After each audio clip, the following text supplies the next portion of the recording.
이번 영상에서는 티센에서 보시면 좋을 8작품을 소개해 드리겠습니다.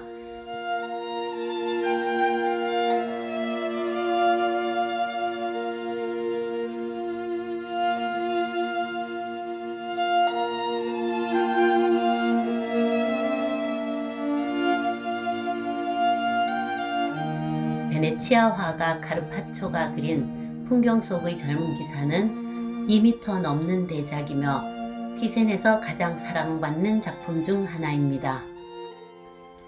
세밀하고 사실적으로 묘사된 꽃과 식물, 새, 사슴, 강아지, 족제비 등은 놀랄 만큼 정교하고 사랑스럽습니다.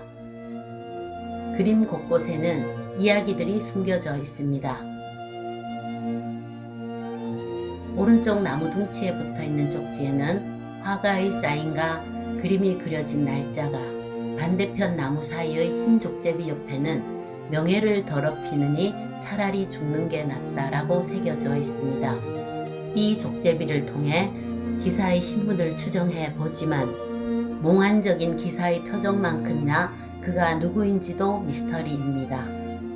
카라바조가 그린 알렉산드리아의 카타리나 성녀입니다. 머리에 후광, 부서진 바퀴, 긴 칼, 종려나무 가지는 성녀 카타리나의 상징입니다. 이집트 알렉산드리아의 공주였던 그녀는 후광을 지니고 태어났습니다.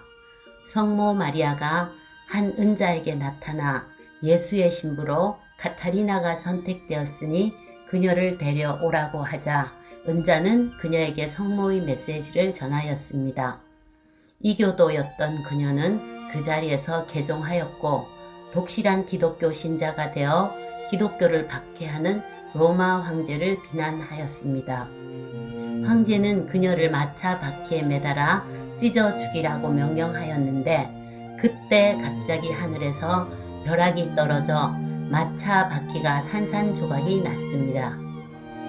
화가 난 황제는 그녀의 목을 칼로 내리쳐 죽이라고 명령하였는데 칼에 잘린 그녀의 목에서는 피 대신 하얀 우유가 흘러나왔다고 합니다. 공주에게 어울리는 검은 드레스에 큰 칼을 들고 쿠션에 무릎을 꿇은 그녀는 당당한 눈길로 관람객들을 보고 있습니다. 극적인 빛과 어둠은 성녀 카타리나를 돋보이게 하고 있습니다. 스페인을 대표하는 고전 화가는 엘 그레코 벨라스케스 고야가 있으며 20세기 스페인의 대표 화가는 피카소, 미로, 달리입니다.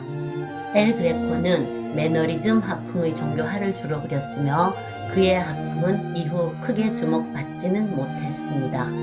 그러나 20세기 초 독일 표현주의에 큰 영향을 주었으며 오늘날 미술사에서 매우 중요한 화가로 평가받습니다. 그의 수테고지입니다.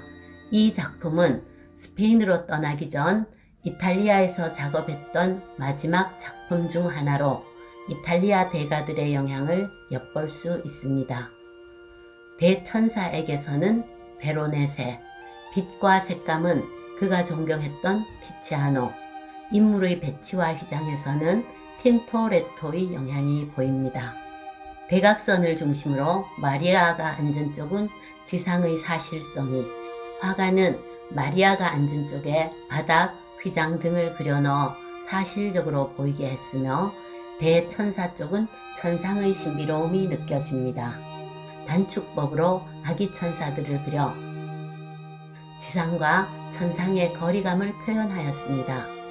기도하고 있던 마리아는 대천사가 나타나 성령을 잉태할 것이라고 하자 놀라고 있습니다.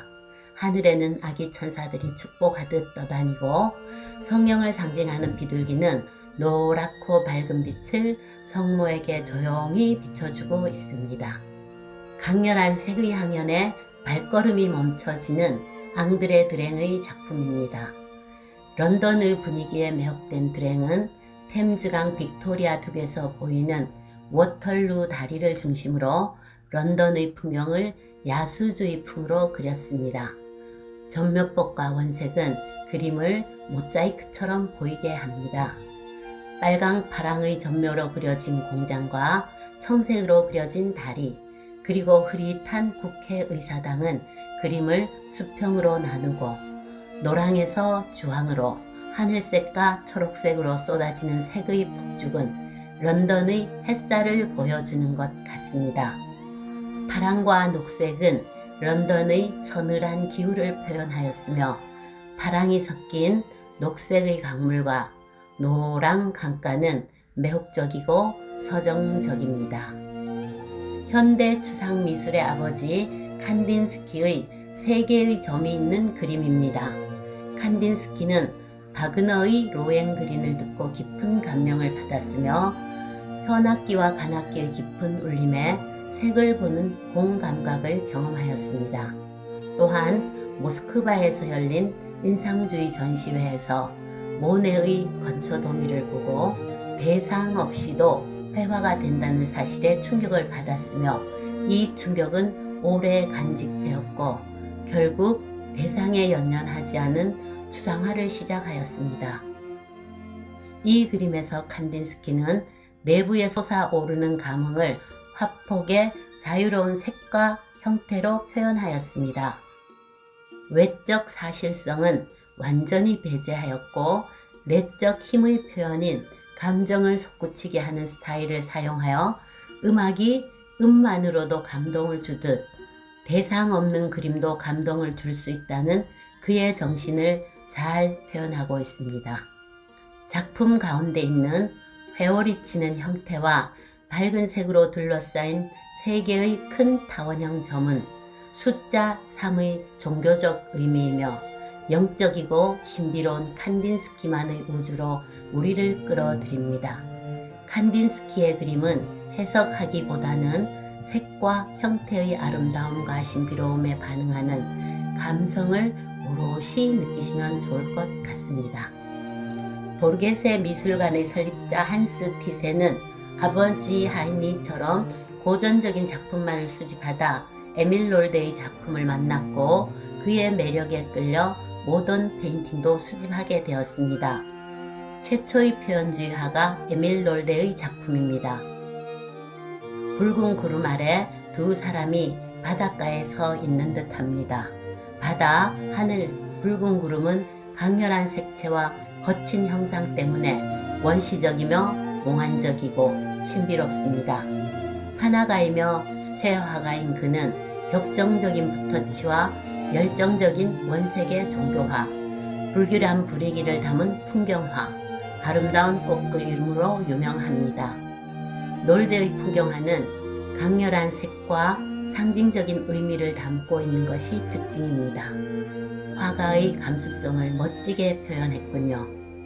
놀데의 다른 표현주의 작품도 이 미술관에서 만나보실 수 있습니다.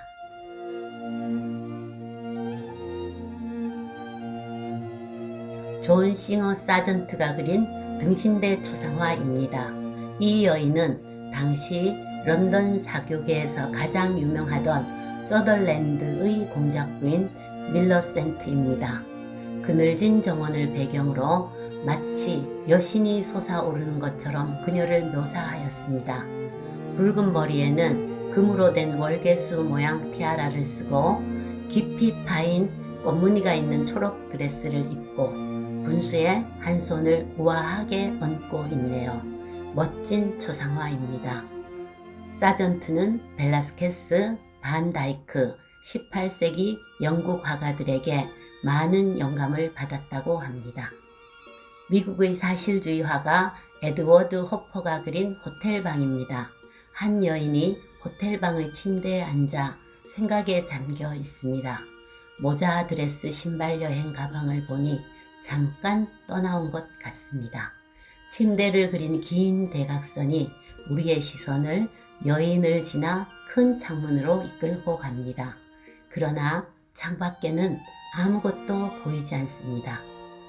파랗고 노란 벽, 초록 카페트와 붉은 이불은 도색 대비를 이루어 아름답지만 벽과 장식장으로 막혀 방은 좁고 답답해 보이며 기하학적 오브제와 차가운 색으로 그려져 따뜻해 보이지 않습니다.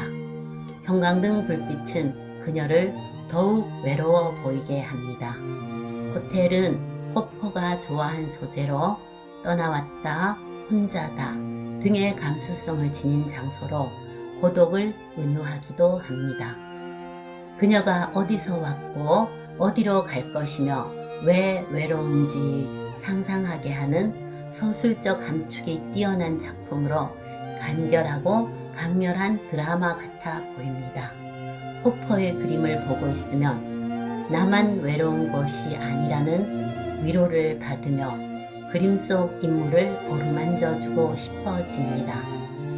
티센이 소장하고 있는 호퍼의 새 작품입니다.